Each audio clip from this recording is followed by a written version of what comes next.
everybody, welcome back to the Engineered Angler. I'm back in the shop and I wanted to share something with you. This is sort of a lure shop pro tip. This little rack system that I kind of came up with about a year ago, that's really versatile, really easy to make, and fits anywhere. Even if you have very little wall space, you can kind of adjust it to your wall space. Let me show you what it looks like up and in use, and then I'll show you how I make it. So it's basically a couple of components. A piece of metal that you put on the wall, and then this guy, which is just a piece of hard wire with a small magnet on it and a dollop or kind of a glob of hot glue. And you can see how versatile it is. You can move them around. You can actually have more than one. You can stack them up. You can see how much weight these things will actually hold. These are some pretty big lures here, these big topwater lures. And you can put as many as you want, as long as you're willing to add more space out of metal. And another really handy thing is if you've got a magnetic dry erase board, it makes a nice spot to hang a lure if you happen to be, doing some lure design and you want a reference. It really helps you make the most of the space you have to hang things. You can combine them by size, you can stack them, you can put more than one on a wire. It actually turns out to be really nice. The only drawback right now for me is that I don't have enough of those little wires to meet all the demand that I have. So I'm going to make some more, and I'm going to show you how I do it right now. So the most challenging part of this whole thing is getting a piece of metal you can put on your wall. Now, I made the mistake of actually buying that little 12 by 12 sheet of galvanized flashing, and I think I paid like $7 at Home Depot. Just really was a ripoff. That other long piece is galvanized flashing that I had left over when I built the house. What I think the best thing is, and if I had it to do over, what I would do is I would go to Walmart or your local dollar store or whatever discount or thrift store you have in your area and look for a cookie sheet, just a flat cookie sheet. They're made from some sort of ferrous metal, and that means a magnet will stick to it, and that's all you need. So as long as they're clean enough, hasn't been used too much, you can just take it, screw it to your wall, and you've got it made.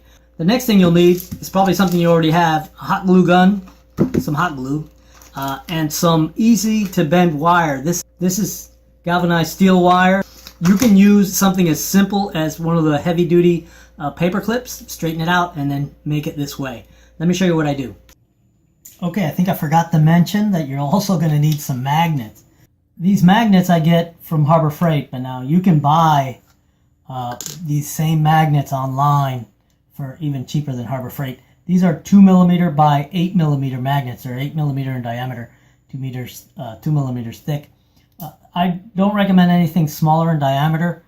You really want something with a decent footprint. You need wire bending tools, which are just simple hand tools. Here's some basic needle nose. Now I like to use these little micro conical needle nose. I guess they're needle nose. Take your wire, whatever wire you're going to use. So you want to cut about 3 inches or about 75 millimeters. That usually does it for everything you're going to do. You don't want to make it too long, because realistically the longer you make it, the bigger the lever arm, the easier it is to pop off your metallic surface. So once you've got your wire cut, what you want to do is turn a little helix, and I'll show you what I'm shooting for. You can see this little helix that I've turned on this thing. It's real simple to do. So what you do is you take some small needle nose just to get that center coil started, and you bring it around and just start that center coil until it's up against itself. And then you just hold it with a standard pair of needle nose. See if I'm just holding it. And then I'm just going to wrap it up onto itself. And just continue to coil it.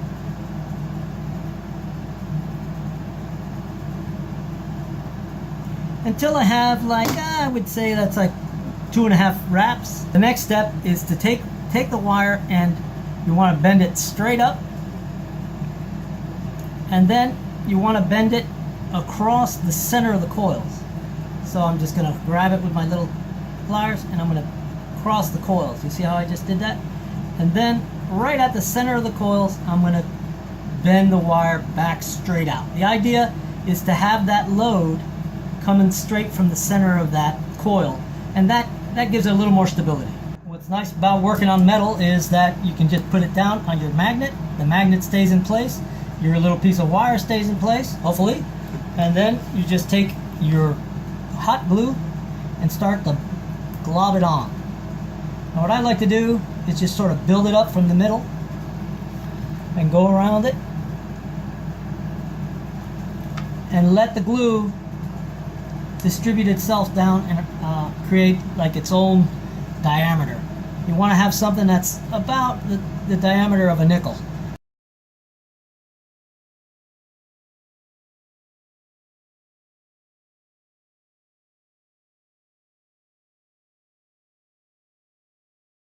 When it cools, you pull it off, and you'll have to work at it a little bit. It does get stuck. So it's pretty nice, it's versatile, it's easy to make, it's cheap, and you probably have everything you need to make it right now. So I thought I'd share. It's working out pretty good for me. Thanks for watching. Hope to catch you on the next video. Remember to subscribe, please, and thumbs up if you like it. Please comment. I really dig the comments. Don't forget, the lure giveaway is still going. There's like 10 people in, so the odds are pretty damn good you'll get a lure. Here's the link to the lure giveaway video, so check it out. Thanks for watching. I'll catch you on the next one.